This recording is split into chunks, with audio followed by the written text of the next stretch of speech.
Hello, my amazing students. Today I have a 1-hour English fluency masterclass for you. In this masterclass, you're going to improve all areas of your English, your grammar, vocabulary, reading, speaking, pronunciation, and more. Welcome back to JForrest English. Of course, I'm Jennifer. Now let's get started. Let's start this masterclass with an advanced lesson. You're going to do something very simple. You're going to discuss your daily routine, but we're going to see how you can do that at a very advanced C1, maybe even C2 level. Let's do that right now. Let's talk about Mark's daily routine. Say hello to Mark. Mark is a manager. He's married and he has 2 young kids. Let me tell you about Mark's daily routine at an advanced C1 level, and after I'll explain all the advanced vocabulary and grammar that you can add to your speech. The alarm rings at 6:30 a.m., signaling the beginning of Mark's day. With precision, he orchestrates the morning routine, ensuring his 2 energetic children are dressed and fed. As the aroma of coffee fills the air, Mark reviews his schedule, preparing for the day ahead. Notice how this daily routine started in a very advanced way, almost a poetic way. The alarm rings at 6:30 a.m. Most students would simply say, I wake up at 6:30 a.m. Or in this case, Mark wakes up at 6:30 a.m. But this is very beginner and boring. The alarm rings at 6:30 a.m. That sounds so advanced. Why don't you try that? You can say my alarm instead of the alarm. You can make it possessive. My alarm rings, present simple conjugated with my alarm, it. My alarm rings at. Put that in the comments and share what time your alarm rings, which is an alternative to saying I wake up at. My alarm rings at. As for me, my alarm rings at 5:30 a.m., signaling the beginning of Mark's day. Notice here we have signaling in the ing form. This is a present participle. It adds description by showing the result of the action. With precision. Precision means that there was a high level of accuracy. This is an advanced noun. You could also say with ease, because you want to talk about your daily routine as being easy, with ease. He orchestrates the morning routine. Again, notice the vocabulary is at that more advanced C1 level. To orchestrate means to organize, arrange, or coordinate. And notice those verb conjugations because we're in the present simple and it's being conjugated with the subject he, she, it. You need to add that s. With precision, he orchestrates the morning routine, ensuring, notice here another present participle. Again, it describes the action, ensuring his 2 energetic children are dressed and fed. As the aroma of coffee fills the air. Notice here, aroma is a more advanced way of saying the smell of coffee, the aroma of coffee. Mark reviews his schedule, preparing another present participle, preparing for his day ahead. Let's move on. At the office, Mark transitions into his managerial role, leading a diverse team. His day is filled with back-to-back Zoom meetings and presentations. Mark excels in conveying intricate ideas during meetings and negotiations. At the office, Mark transitions into something, his managerial role. Maybe you could say, after tending to my children, I have to transition into my marketing role, or whatever your next role is. At the office, Mark transitions into his managerial role, leading a diverse team. Again, the present participle. It describes the action. His day is filled with. To be filled with something, this means to contain a lot of. Now, although contain is a more advanced vocabulary term than filled with, adding phrasal verbs, idioms, and expressions is a great way to sound more advanced, to sound more C1. So to be filled with sounds more advanced than saying contains. And back-to-back Zoom meetings and presentations. This means that as one meeting ends, another one immediately begins, back-to-back. Mark excels in explaining intricate ideas. This is a C1 or C2 sentence. A more beginner sentence would be saying, Mark is very good at communicating complex ideas. But notice that grammar difference. To excel in something or doing something, or to be good at. So you need a different preposition. Let's move on. As the workday concludes, Mark races against the clock to attend his children's extracurricular activities. Soccer practice, music lessons, and art classes become integral parts of their routine.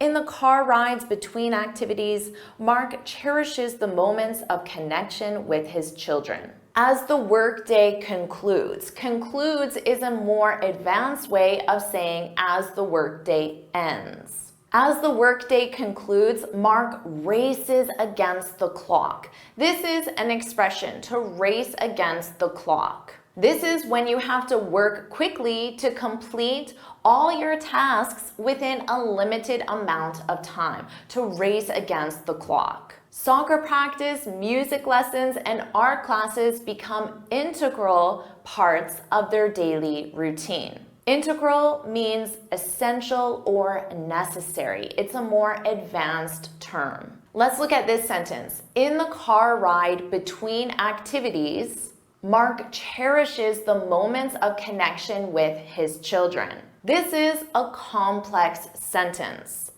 The first part is a dependent clause, which means it is not a complete sentence. But if you add it to an independent clause, then it becomes a complex sentence. Using complex sentences is an integral part of sounding more advanced, fluent, and C1. Let's move on. Following dinner, the family reunites in collective activities, whether it's a board game, a movie night, or a stroll in the neighborhood. Mark, though weary from the demands of the day, revels in the simple pleasures of familial bonds. Following dinner, this is a more way of saying after dinner. The family reunites in collective activities. This is very advanced and again, almost poetic. A more B1 everyday way of saying this would be, the family spends quality time together. One of the activities is a stroll in the neighborhood. A stroll is a leisurely walk. So if there is a word, stroll, that means something else, to walk leisurely, it sounds more advanced to use the one word that communicates that idea. A stroll, a leisurely walk. Now grammatically, you can use to go for a stroll. Following dinner, we went for a lovely stroll in the park. The verb is go, so it's conjugated in the past simple, went. You can also take a stroll. Following dinner, we took the past simple of take. Following dinner, we took a lovely stroll in the park. Both are common and equally used. Let's learn about how Mark ends his daily routine. As the clock inches towards bedtime, Mark carves out a brief period for personal reflection by reading, meditating, or journaling. As he slips into his comfortable bed, he savors the tranquility that descends upon his home. As the clock inches towards bedtime, this is very advanced, it sounds poetic. As bedtime approaches, clearly sounds more intermediate, more basic than as the clock inches towards bedtime. Mark carves out a brief period for personal reflection by, and then you have your activities. By reading, by meditating, or by journaling. You could say, I start my day by, and then whatever the activity is. I start my day by working out for 30 minutes. I end my day. I conclude my day to sound more advanced. I conclude my day by meditating for 15 minutes. It's an integral part of my daily routine. As he slips into his comfortable bed. To slip into is a more advanced poetic way of saying to get into. I get into bed at 10 o'clock. I slip into my warm and comfortable bed as the clock inches towards 10 p.m. That sounds very advanced and poetic. He savors, he really enjoys. He savors the tranquility, the peace and quiet. He savors the tranquility that descends upon his home. Descends, that enters, that fills his home. A B1 student might simply say, he enjoys the quiet in his home. Now let's look at this whole sentence together, which is a complex sentence. And I want you to notice the as he, and then the other part of the sentence, he. As he X, he Y. X and Y being the activities. As I prepare my breakfast, I review my back-to-back meetings. As I is the dependent clause, which means it's incomplete. You have to connect it to an independent clause. I review my back-to-back meetings. That would be the independent clause. So this is a complex sentence, a great way to sound more advanced. Are you enjoying this lesson? If you are, then I want to tell you about the Fluently Fluent Academy. This is my premium training program where we study native English speakers from TV, the movies, YouTube, and the news so you can improve your listening skills of fast English, expand your vocabulary with natural expressions, and learn advanced grammar easily. Plus, you'll have me as your personal coach. You can look in the description for the link to learn more, or you can go to my website and click on Fluently Fluent Academy. Now let's continue with our lesson. Now you can talk about your daily routine at that C1 level. Getting to that C1 level requires that you know all the most common verb tenses. And there are 5 verb tenses in English that make up 96% of speech. So we're going to focus on those 5 verb tenses so you can use them fluently and confidently. Let's review the 5 verb tenses that make up over 96% of a native speaker's speech. The 5 verb tenses are the present simple, which makes up 57.51% of speech, the past simple, which makes up 19.7%, the future simple at 8.5%, the present perfect at 6%, and the present continuous at 5.1% of a native speaker's speech. And the total of all 5 verb tenses is 96.81% of speech. So let's make sure that you feel very confident using all 5 verb tenses. And don't worry, because I summarize everything in a free lesson PDF. So you can look in the description for the link to download the PDF. And at the end of this lesson, there's going to be a quiz to make sure you really understand these verb tenses. So let's start with the present simple. And pay close attention because I correct mistakes from my advanced students in the Fluently Fluent Academy. They make mistakes with the present simple almost every time they submit their practice exercises. So pay close attention. Let's review the structure. For the subjects I, you, we, and they, you add the base verb. Now for the subjects he, she, it, you add the base verb plus s or es. And this is one of the most common mistakes that my advanced students make, forgetting to add that s. So don't forget that s for he, she, it subjects. The present simple is used to describe routines, habits in your daily life. For example, I eat breakfast every day at 6 o'clock a.m. It's also used to describe general facts and truths. For example, the sun rises in the east and sets in the west. And notice I added those s's because the sun is it. He, she, it, you need those s's. It's also used for feelings, emotions, and states of beings. We are very excited for the concert tonight. Now here's one that most of my students don't use correctly, and the present simple is also used for timetable events, even if that event is in the future. For example, the train leaves at 5 a.m. tomorrow. It's very common to use an adverb of frequency with the present simple, which is one easy way that you can identify it. The most common adverbs of frequency are every day or always for 7 times a week, often, usually, or frequently for about 4 to 6 times a week, sometimes for 3 to 4 times a week, rarely or seldom for 1 to 2 times a week, and never for 0 times a week.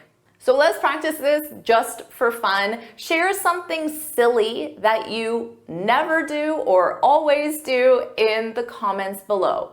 For example, I never brush my teeth while I'm driving. So share something silly in the comments just to have a little fun. Now let's move on to the past simple. To form the past simple, you have your subject, and then you have your base verb plus ed, or an irregular past simple verb, and there are many irregular verbs, so you simply need to memorize them. The past simple is used for an action that started and finished at a specific time in the past. For example, I went to the store yesterday. She took a shower at 8 a.m., but now it is 11 a.m., so 8 a.m. is in the past. They ordered pizza for dinner, and now it's 10 o'clock at night, so dinner is in the past. We sang all night, but I'm talking about maybe yesterday or the night before, so it's in the past. Let's review some past simple keywords so you can easily identify when you need to use this verb tense. Yesterday, last week, month, or year, in 2020, at 3:30 p.m., 4 hours ago, on Monday, on July 15th, when I graduated, or during the meeting. And remember, all of those keywords, the action started and finished in the past. Now let's talk about the future simple, another verb tense I see a lot of mistakes with. The structure is very easy. You have your subject, will, and base verb. It's the same for all subjects, which makes it easy. This verb tense is used to make predictions, but when it's based on your opinion, not facts. Argentina will win the World Cup. This is just my opinion. I don't know this as a fact. Someone else could say, I think France will win the World Cup. Notice here I added I think. It's very common to use an opinion word with the future simple. This verb tense is used for spontaneous actions or decisions, which means they were not planned in advance. For example, let's say you see a woman struggling with her grocery bags, and she has many grocery bags. You can say, I'll help you with those bags. You didn't plan this in advance. It was a spontaneous action. It's also used with promises, commitments, offers, or refusals. If you say, I'll send you the report at 5 p.m., You're making a promise or a commitment. It's like saying, I promise I'll send you the report at 5 p.m. So the other person will expect it if you use the future simple. Now let's talk about the present perfect, a verb tense that confuses a lot of students, but absolutely you must know how to use it. The structure is I, you, we, they, plus have, plus the past participle. And you simply need to memorize all the past participles. Now for the subjects he, she, it, you need to use has as your auxiliary verb and the past participle. Now, did you know that the present perfect is also used with the completed past action, but one that has a result or consequence in the present? For example, I have eaten. That is a completed past action. Now, it's common to use already, but it's not required. I have already eaten. So what's the result in the present? So now I'm not hungry. It's also used for life experience when it's an unfinished timeline. For example, she's been to Panama twice. Now, because she is alive, she can go to Panama again, so it's an unfinished time reference. Or you could say, I haven't seen that movie yet. Yet is a keyword for the present perfect, and we use it in negative sentences. And by saying yet, you're letting the person know that it's still possible for you to watch that movie in the future, so it's an unfinished time reference. Now, the present perfect is also used for an action that started in the past and continues until now, but only with 3 common verbs: live, work, and study. For example, they've lived in that house for 20 years. They still live there now, and it started in the past. It started 20 years ago. Very important point, you can't use a specific time reference with the present perfect. You must use the past simple. This is a very common mistake that I see my students make. So you can't say, I've tried sushi last week, because last week is a specific past time reference. So you would have to say, I tried sushi last week. Or you could get rid of last week and say, I've tried sushi. Let's move on to our last verb tense, the present continuous. The structure is I am plus verb in your ing form, your gerund verb. You, we, they, are plus verb in ing. Or he, she, it, is plus verb in ing. So don't forget, you have to conjugate the verb to be according to the subject. The present continuous is used for an action that is currently taking place. Right now, now. So I could say, my students are, because the subject is they, my students are watching my video right now, right? You're watching this video right now. You can also use the present continuous with the future if it's a planned action in the future. For example, he's attending the conference next month. It's in the future, but it's planned. He's attending the conference next month. Or she's performing at the World Cup in 2026. So even though it's way in the future, you can still use the present continuous if it's a planned event. An important note that you should know, because I know it might confuse students. Native speakers use the present continuous with always to stress the continuation of something negative. She is always coming to work late. So instead of saying she always comes to work late, because always is a keyword for the present simple, native speakers frequently put this in the present continuous. I don't recommend that you do that because it really depends on the context if it sounds correct or incorrect. But grammatically, it's always correct to use the present simple with always. So that's what I recommend that you do. I'm just sharing this so you don't get confused when you hear a native speaker say, she is always coming to work late.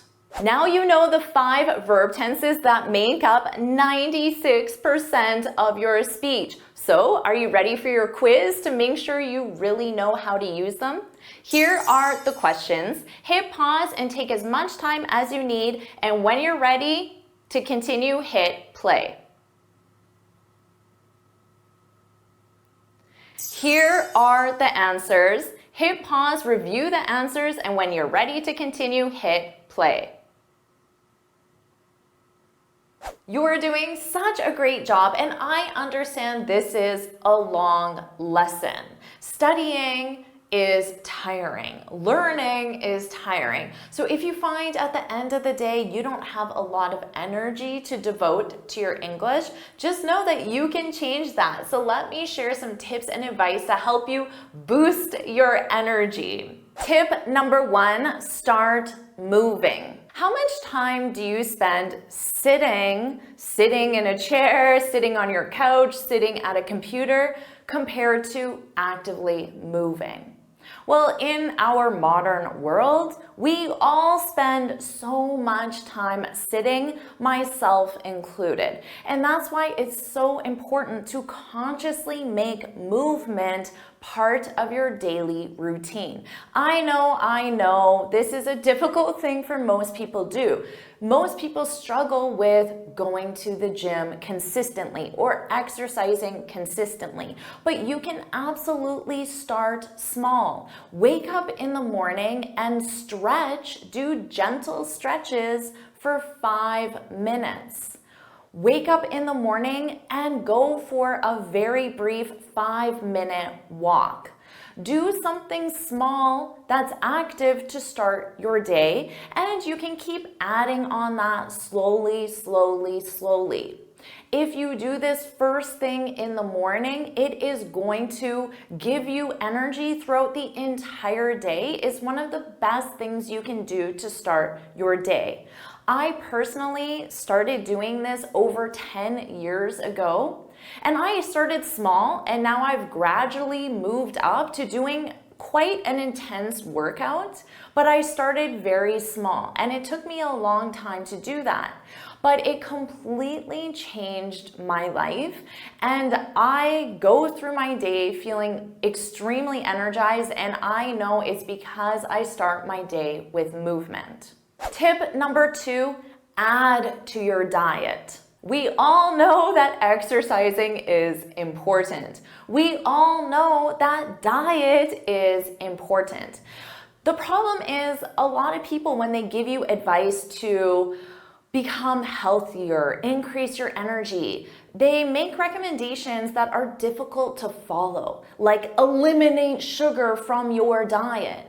That is difficult to do when your diet now contains a lot of food items that have a lot of sugar, salt, or are processed. But you could easily add carrot slices to your lunch. You could continue eating your regular lunch, but then you could take 1 carrot and cut it up and eat it for lunch, right? That's pretty easy to do. Or you could add a banana or an apple or a piece of fruit to your breakfast, right? Or you could add a side of leafy green vegetables to your dinner, right? That is a very easy thing to do, but vegetables, mainly vegetables, fruit as well, but mainly vegetables, dark colored vegetables, give our bodies energy. If you're feeling tired or sluggish and you are exercising, the next thing you need to look at is your diet and adding powerful foods like vegetables to your diet. So right now, think of 1 food item, one healthy fruit or vegetable that you could add to your diet. Maybe one carrot you could add to your lunch, or one piece of fruit to your breakfast. Put that food item, put that fruit or vegetable in the comments to motivate you and to encourage other students to do the same. My recommendation, start with a carrot. It is delicious and it's very easy thing to do. Tip number 3, drink more water. Again, we all know that water is important, but how much plain, regular, unflavored water do you drink on a daily basis? Chances are it's not enough. And water is what energizes our body. Water is essential for the functioning of our body. The easiest way that you can start drinking more water is by always having water with you. No matter where I am in my house, there is a glass of water beside me. When I leave the house, I always take water with me. There is always a filled water bottle in my car.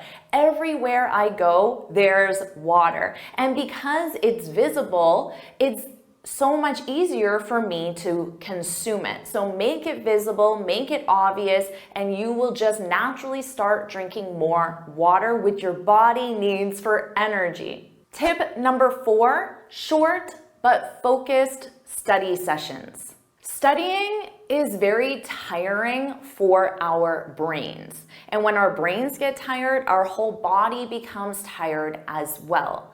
Studying for 3 hours is almost impossible for your brain to maintain the focus for 3 hours from start to finish. Our brains were just not designed to do that much intense focus. But our brains can absolutely handle 20 minutes of very intense focus, followed by a short 4 to 7 minute break. This is the best way to study. Short study breaks, 20 to 40 minutes maximum. Set a timer so you're not even wondering how long you've been studying for. And then after that study session, do something to relax your mind. So do something that does not involve work. Don't check your email because that's taking mental energy. You could do some light stretches. You can make yourself a cup of tea. You could play with your kids. You could pet your cat. You could listen to some music. So short, focused study session, and then reward yourself with a very brief break. And then you can do another short focused study session if you like. Tip number 5, 30-second exercise breaks. This is my favorite way to add movement to my day. Yes, I wake up every morning and go to the gym, but after that, I sit at my desk for long periods of time. So when I'm working, I also work in very focused short sessions, 20 to 40 minutes, and then I get a cup of tea. And that takes about 3 to 5 minutes. Now, while I'm waiting for that water to boil to make my tea, I do some movement. I do lunges, squats, jumping jacks, I run on the spot, I do gentle stretches, I do something to move my body.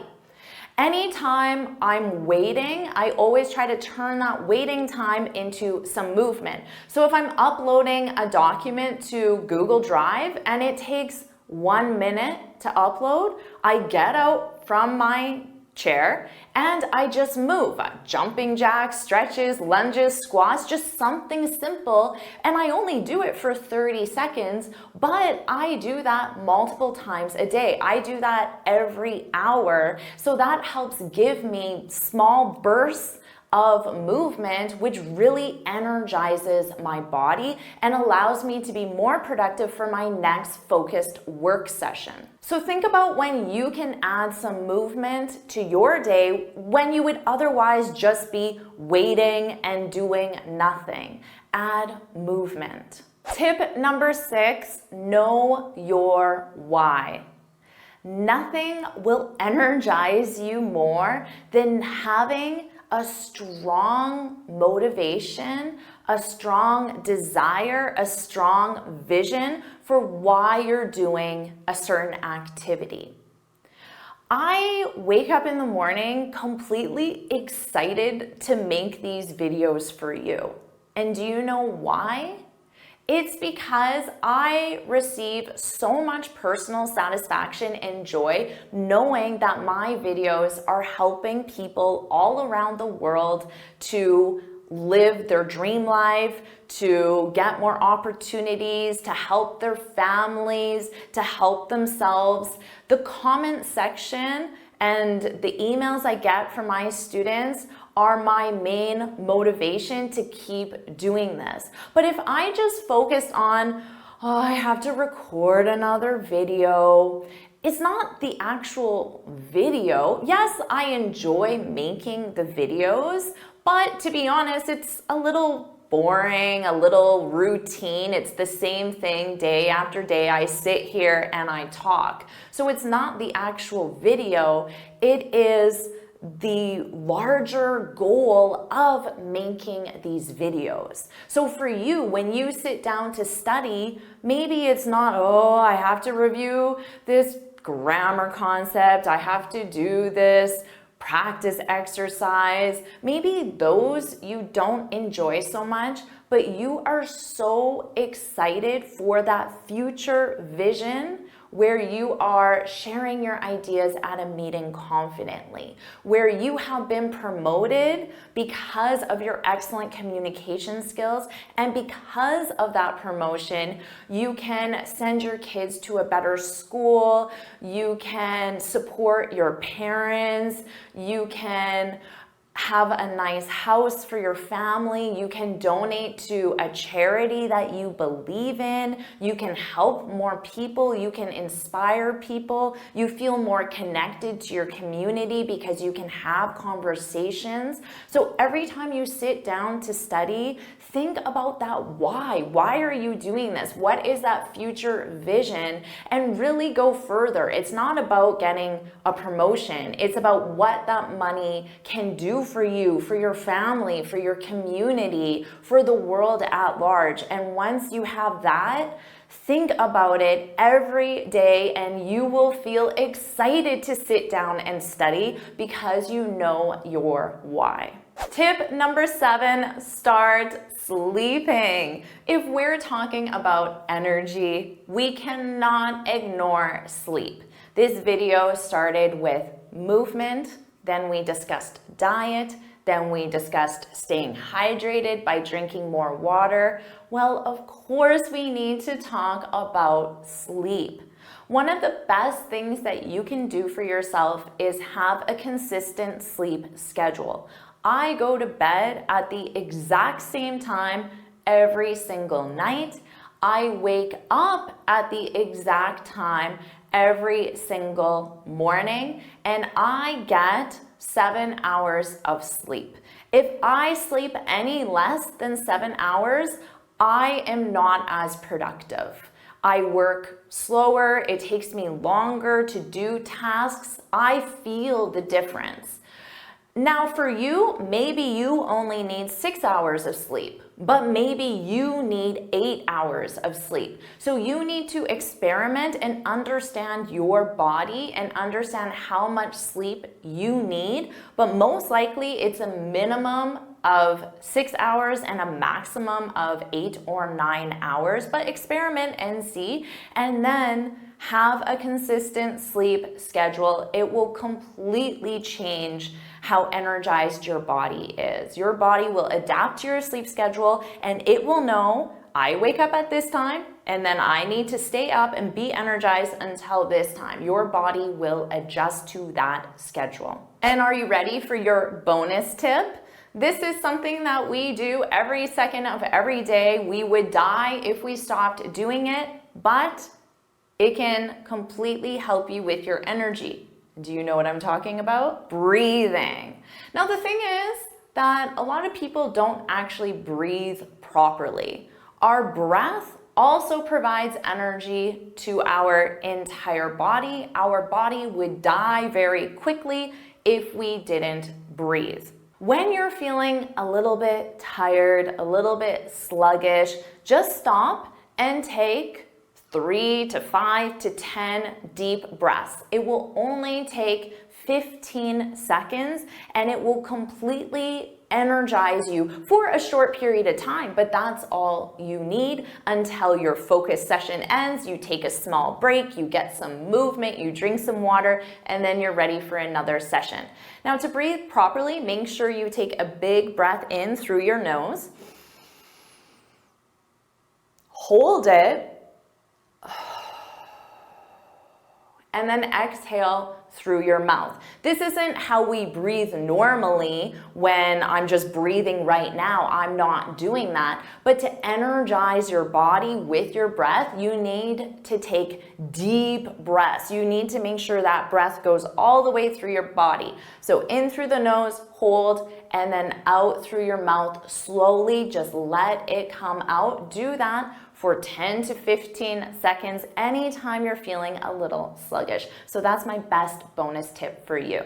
You've already learned a lot of grammar, you've boosted your energy. So we have one more part of this masterclass. We are going to review a news article together based on a current event. And by doing this, you're going to improve all areas of your English in a very engaging and natural way. So let's review the news article right now. First, I'll read the headline. Ukrainian-born model winning Miss Japan reignites identity debate. So in this photo here, we have the contestants for the Miss Japan competition, and in the middle, the winner, who happens to be a Ukrainian-born model. Now let's take a look at the grammar of the sentence here, because notice, Ukrainian-born model, this is the subject of the sentence. Ukrainian-born describes the model, so it functions as an adjective. Ukrainian-born model, winning. Right here, this is a present participle. It's your verb in ing. It's not the present continuous because there's no verb to be. Ukrainian-born model is winning. That would be an action taking place now in the present continuous. But winning, this is simply the present participle, and it's used to show a continuous action or an ongoing action, something with an action involved. Let's review this example. The diligent students watching this video increase their fluency. Now notice I put watching this video, watching is the present participle. I put it in brackets because I could delete this entire part. The diligent students increase their fluency. That's a grammatically correct student. But by including the present participle, it includes how, the action that made that possible. And by putting it in the present participle, it shows that action. The diligent students watching this video increased their fluency. And you're a diligent student, right? I put the definition of diligent here. It's an adjective. It means careful, attentive, someone who applies a lot of effort. That describes you, right? And you're increasing your fluency. So put I'm diligent, put that in the comments below. Now don't worry about taking all of these notes because I summarize everything in a free lesson PDF, so you can look in the description for the link. Now let's continue on and learn how this Ukrainian-born model winning Miss Japan reignites the identity debate. Now I highlighted reignites just to remind you that if you had re in front of the verb, it means to do it again. So this suggests there was already an identity debate and now it's happening again. It's been reignited. So let's learn why. There have been racial barriers and it has been challenging to be accepted as Japanese. So notice this is in quotation marks, which means that someone is saying this. And we learn who just in the next paragraph. So it is the model, the Ukrainian-born model that was crowned Miss Japan. There have been racial barriers and it has been challenging to be accepted as Japanese. That's what a tearful Carolina Shino said in impeccable Japanese after she was crowned Miss Japan on Monday. Impeccable. This is a great adjective. Impeccable. And it's fun to say. I speak impeccable English. That's what you can say in a few months, a few years, maybe even next week. I speak impeccable English. Impeccable means perfect with no flaws or mistakes. But I don't want you to think that that is actually how it's used, because nobody speaks impeccable English or impeccable Japanese. Of course, we all make mistakes and flaws, and we're not perfect 100% of the time. But it's saying you're close to it. So you could really compliment someone. Let's say a friend, family member, a coworker invited you to their house for dinner. You can say that dinner was impeccable. Thank you so much. And they will be very happy. Wow, they really liked my dinner. You can use that for any piece of work that someone does for you. That presentation was impeccable. Jennifer, your lesson was impeccable. So you can put that in the comments to say thank you. And in reality, that is actually not true. There are absolutely mistakes and flaws in this video, but remember, it doesn't actually mean 100% perfect. It's just a nice compliment. So you can say, Jennifer, your video was impeccable. So you can put that in the comments. Jennifer, your video was impeccable. And remember, this is an adjective, so you need your verb to be. Here, I conjugated it in the past simple, but you could also put it in the present simple. Jennifer, your video is impeccable. It really conveys the same meaning. 26-year-old model. So notice here, 26-year-old is being used as an adjective, which is why there is no S on years, 26 years. The 26-year-old model who was born in Ukraine. Now, technically, I could take this entire sentence and just use one adjective to replace all of it. Do you know how I could do that? I could say the 26-year-old Ukrainian model. Ukrainian model. And by using that, I can delete everything I have highlighted, including the commas, because the commas are only there to show that this is additional information, which I no longer need. That's not a requirement. I'm just showing you how you can get creative with the English language and communicate the same idea in different ways. The 26-year-old model who was born in Ukraine moved to Japan at the age of 5 and was raised in Nagoya. She is the first naturalized Japanese citizen to win the pageant being Miss Japan. And coming back to here, naturalized, a naturalized citizen, Japanese describing what type of citizen. A naturalized citizen is when you receive citizenship after birth, so it's not in the country that you were born in. And perhaps this is the case for you. I know many of my students now live in countries where they were not born. So if you applied for citizenship and you got that, you would be a naturalized citizen of that country. She is the first naturalized Japanese citizen to win the pageant, but her victory has reignited a debate. So remember, reignited, it means the debate already happened in the past and now it's happening again. So you can think of it as restart a debate on what it means to be Japanese. While some recognized her victory as a sign of the times. A sign of the times, this means that you embrace the culture, the opinions, the beliefs of right now. not of your grandparents or great-grandparents or great-great-grandparents, because obviously society is very different now compared to what it was for your parents, your grandparents, your great-grandparents. So that would be a sign of the times, that your opinions, your beliefs are staying modern with the current time. I wrote that definition for you. Now notice here, while some, I know that this sentence is going to contain a contrast. Some have recognized, others have not. So notice here, while some, others have said. Notice here that they use the past simple here and the present perfect here. Generally, you want to use the same verb tense unless there is a specific reason why you wouldn't.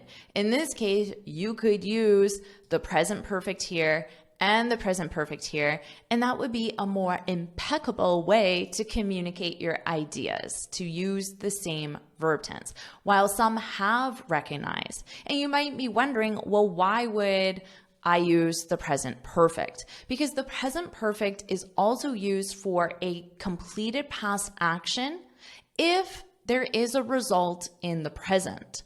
And the result in the present being that now some people accept her as Miss Japan, even though she was born in Ukraine. Others do not. So that is the result in the present. So you can just add that auxiliary verb have, because some is plural. They have recognized, others, they have said. Now it's more impeccable because the verb tenses match. Others have said she does not look like a Miss Japan should.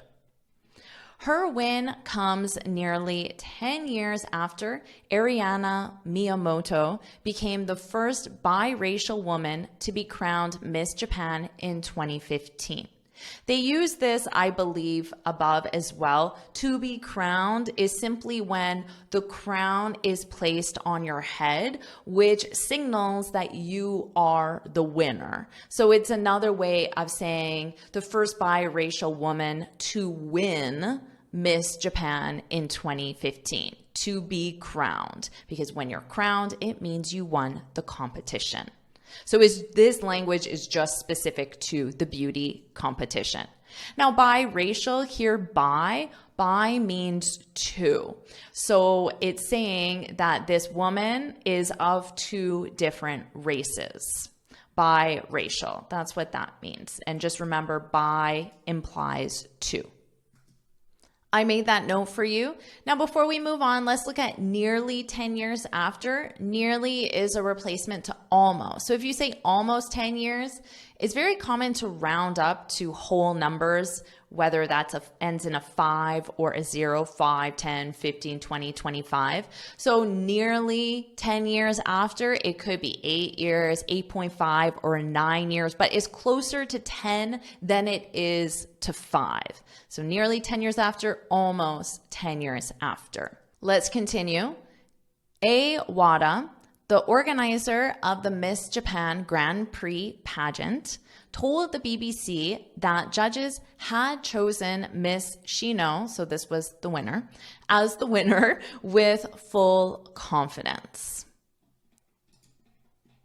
She speaks and writes in beautiful and polite Japanese. So here they chose to use different adjectives, beautiful Japanese, polite Japanese, because these are other ways to show that why she won the competition. Remember that other adjective, which I've used many times on purpose to get that repetition so you remember it, and that other adjective is impeccable Japanese. Impeccable Japanese. She speaks and writes in beautiful, polite, and impeccable Japanese. If I wanted to add a third adjective, Miss Wada said, she is more Japanese than we are. Again, this is probably added to reinforce the fact that she won with full confidence. Miss Shino, the winner, had announced on Instagram, oh, what verb tense is this? the past perfect, which means this action happened before another past action. So now at this point, winning the competition is in the past. She already has that crown on her head. She's giving interviews about it. So winning the competition is in the past. So this could be the past before that past action. Miss Shino had announced on Instagram earlier last year when she received Japanese nationality, saying that she may not look Japanese, but her mind had become Japanese because she had grown up in Japan. So grown up is when a child becomes an adult. Now, do you remember when she moved to Japan? When she was 5 years old.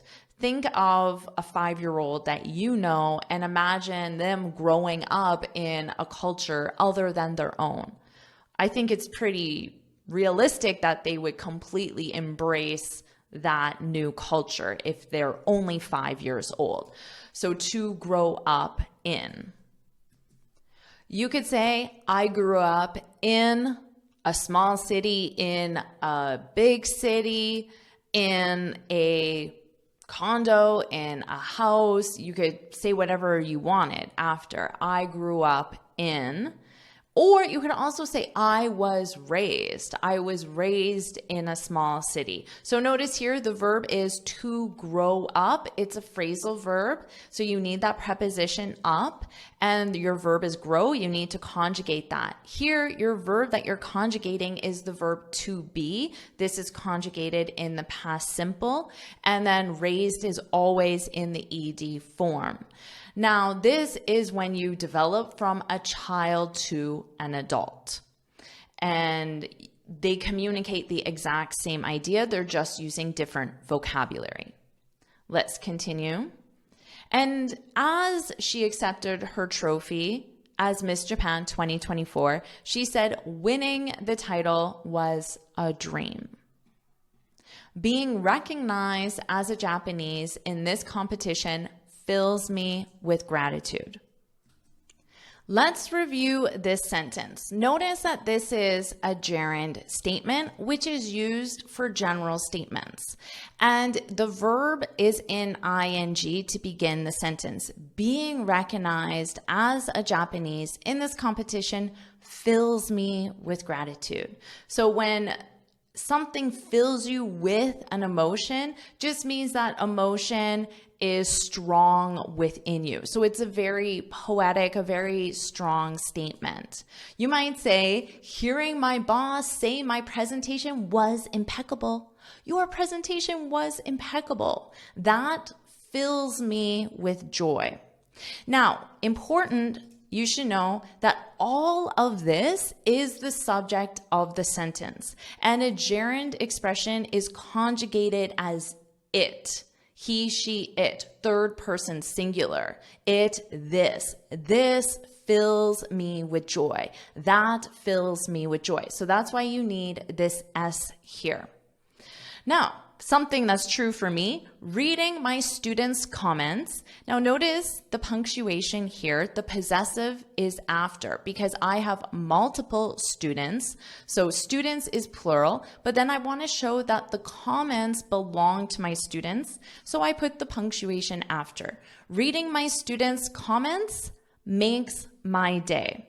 So all of this is conjugated as this, it, that. This makes my day. It makes my day. That makes my day. So that's how you conjugate gerund expressions. Now, the expression to make one's day, in this case, my day, to make one's day, this is when the event or situation, in this case, the event is reading my students' comments, the event or situation made a positive impact on my day. And I'm going to make this stronger, made a very positive impact on my day. When I'm reviewing all the things that happened to me today, this one thing really stands out as being positive. So if you want to thank someone, you could say, oh, thanks so much for for having coffee with me and listening to me talk about my vacation. It really made my day. It really made my day. Now, this is true, so make sure you leave a comment because reading my students' comments makes my day. It is the best part of my day. I really love it. So please leave a comment so you can make my day. And I hope my lessons make your day, or at least make a part of your day. And that's the end of our article. So what I'll do now is I'll read the article from start to finish, and this time I want you to focus on my pronunciation. So let's do that now. Ukrainian-born model winning Miss Japan reignites identity debate. There have been racial barriers, and it has been challenging to be accepted as Japanese. That's what a tearful Carolina Shino said in impeccable Japanese after she was crowned Miss Japan on Monday. The 26-year-old model, who was born in Ukraine, moved to Japan at the age of 5 and was raised in Nagoya. She is the first naturalized Japanese citizen to win the pageant, but her victory has reignited a debate on what it means to be Japanese. While some recognized her victory as a sign of the times, others have said she does not look like a Miss Japan should.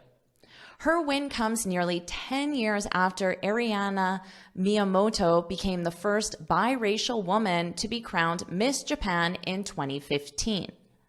Ai Wada, the organizer of the Miss Japan Grand Prix pageant, told the BBC that judges had chosen Miss Shino as the winner with full confidence.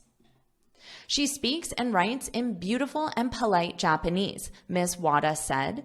She is more Japanese than we are. Miss Shino had announced on Instagram earlier last year when she received Japanese nationality, saying that she may not look Japanese, but her mind had become Japanese because she had grown up in Japan.